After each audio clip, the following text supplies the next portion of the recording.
This might come as a surprise to you, but as a marriage and family therapist, I don't just see couples and families.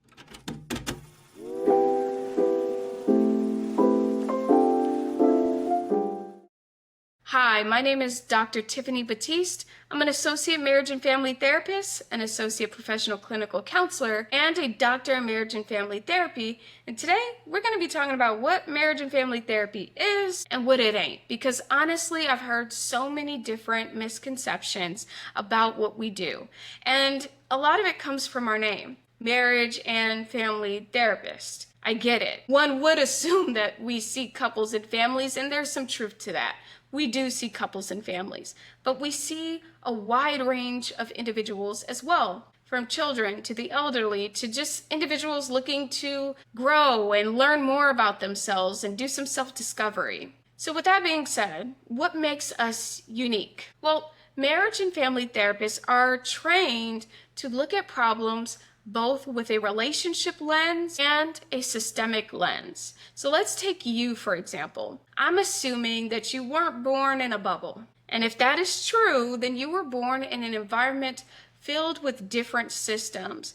The most predominant system being your family system. And in your family system, you probably learned a lot about different morals and values and beliefs that you hold on to this day. But you were also born in a community, and that community probably determined some of the opportunities that were available to you. And that community is also governed by politics that probably influenced what you believe is right and wrong. All of these different layers are important because they help shape your worldview. And it's my job as a therapist to consider all of these different layers to better understand you, but also the presenting problem that you're coming in with. So let's take a family, the Smiths, for example. Let's say the Smiths come into my office with their son, Jimmy, who's experiencing some aggressive behaviors. Typical teenager. And what I often hear in scenarios like this is the parents will often say something along the lines of, "Hey, fix my kid." And yes, the goal would be to work together and help reduce these symptoms. But what they're often surprised about is that I don't just work with the teenager.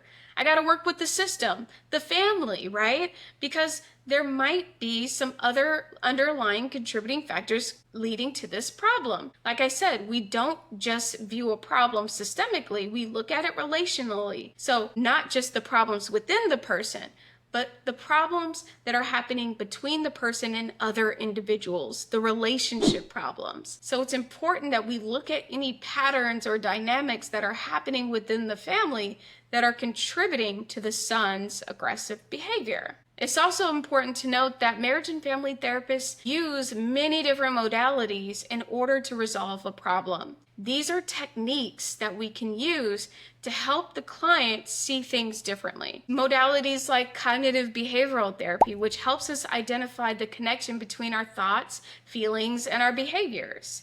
There's narrative therapy that helps us understand how language influences our perspective. And there's solution-focused therapy that helps us create solutions to our problems. So there's so many, and they're so interesting, in fact, that if you would like to meet me to create a video about these, I would love to. So leave a comment below if you would like to learn more about the modalities and techniques that we can use in therapy to create these changes. And if you found this video helpful in understanding marriage and family therapy, go ahead and leave a like and a comment below, and don't forget to subscribe. In the meantime, remember to be kind to yourself. You are worthy of compassion.